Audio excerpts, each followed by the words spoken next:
CA पर सियासत तेज हो गई है। कांग्रेस विधायक इरफान अंसारी ने सीए का विरोध जताया है। उनसे खास बातचीत के हमारे सहयोगी अभिषेक भारती ने, आइए सुनते हैं। केंद्र सरकार ने सीए की अधिसूचना जारी कर दी, यानी देश भर में सीए लागू हो गया है। लेकिन अगर जानकारों से माने तो सीए संविधान की मूल अवधारणा का गला घोंटता है, ऐसा जानकार कहते हैं, ऐसा उसका विरोध करने वाले कहते हैं। झारखंड में अगर सबसे मैं कहूं कि बहुमुखी प्रतिभा वाले अगर कोई विधायक हैं तो इरफान अंसारी क्यों है, ये मैं अभी बात करूंगा तो आपको समझ में आ जाएगा क्यों। क्योंकि एक विधायक जो हर मुद्दे पर बहुत बेबाकी से बोलता है वो इरफान अंसारी साहब है, डॉक्टर इरफान अंसारी। डॉक्टर इरफान अंसारी हमारे साथ है। डॉक्टर साहब, मास्टर स्ट्रोक कहा जा रहा है कि सीए लागू हो गया है, अब हिंदू वोट एक तरफा जो है वो बीजेपी की तरफ जाएगा। डॉक्टर इरफान अंसारी कैसे देखते हैं इसको?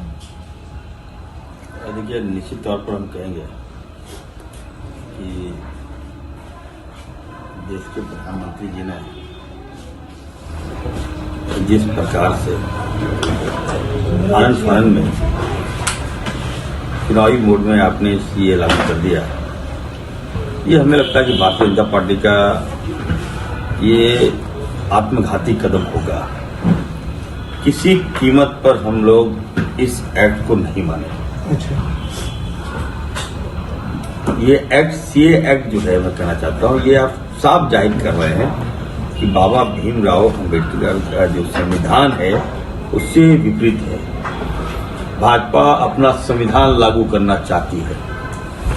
क्यों? इसकी आवश्यकता क्या है, आपको मैं जानना चाहता हूँ। डॉक्टर साहब, ऐसा क्या मैं एक सवाल क्या बात है आगे? बीजेपी अब मान चुकी है कि उसको मुस्लिमों के वोट नहीं चाहिए, तो मतलब सीए से केवल मुस्लिम प्रभावित नहीं होगा। सीए से आपका आदिवासी, दलित, जी, अल्पसंख्यक प्रभावित होगा, जो बीजेपी का वोट बैंक नहीं है जी। और हमें लगता है कि इसको नीचा दिखाने के लिए ये सीए लाया गया है। अब देखिएगा, इसका कड़ा विरोध होगा। कल से हम लोग सड़क पर उतरेंगे। ये अच्छी परंपरा नहीं है। आप क्या चाहते हैं? आप क्या दिखाना चाहते हैं? हिटलर चाहिए क्या देश में? ये नीचा दिखाने का काम कर रहे हैं आप। चुनाव आ गया, हमें तक क्या समझ लिया आपने? क्या जरूरत था इसका? रोजगार देते आप, रोजगार की गारंटी देते आप, हमारा महंगाई को रोकने का गारंटी देते आप। तो बीजेपी को तो पता है ना डॉक्टर साहब कि उसका वोट बैंक कौन, ये इसलिए उसी को खुश करने के लिए वो सब राम मंदिर हो गया, ये हो गया, उसको पता है कि उसको रोजगार की जरूरत नहीं है। मैं अपने, आप क्या सोचते हैं कि हमारा हिंदू समाज क्या मूर्ख है क्या? कुछ ज्यादा नहीं हो गया है जात पात धर्म?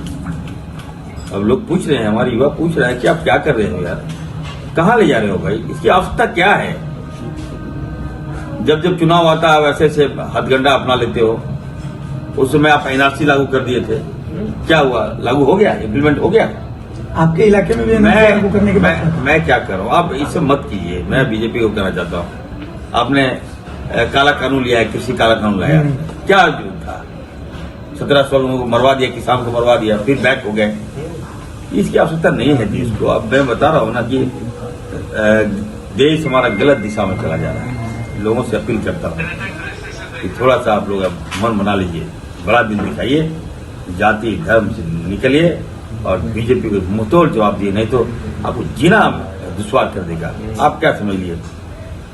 संविधान जब बना था हमारा, बाबा भीमराव अंबेडकर साहब ने जो संविधान बनाया था, उसमें सबको अपना अधिकार है, सभी धर्मों का अपना अधिकार है, सभी लोगों ने संविधान को माना है।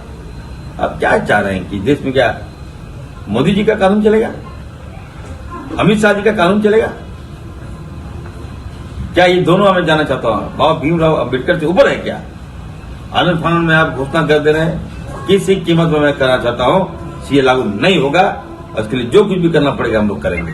तो मास्टर स्ट्रोक मानते हैं कि मास्टर स्ट्रोक नहीं है बीजेपी का? सब तो कह रहे हैं कि मास्टर स्ट्रोक है। ये बोल्ड हो जाएगा, सेल्फ बोल रहे हैं। ये सेल्फ, मैं बता रहा हूँ, मैंने कहा आत्मघाती कदम, ठीक है? ये हम लोग नहीं माने। तो ये थे डॉक्टर इरफान अंसारी। साफ साफ उन्होंने कहा कि वो नहीं मानते हैं सीए को, वो विरोध करेंगे, सड़क पर उतरेंगे। सहयोगी जयंती के साथ अभिषेक भारती, TV45, रांची।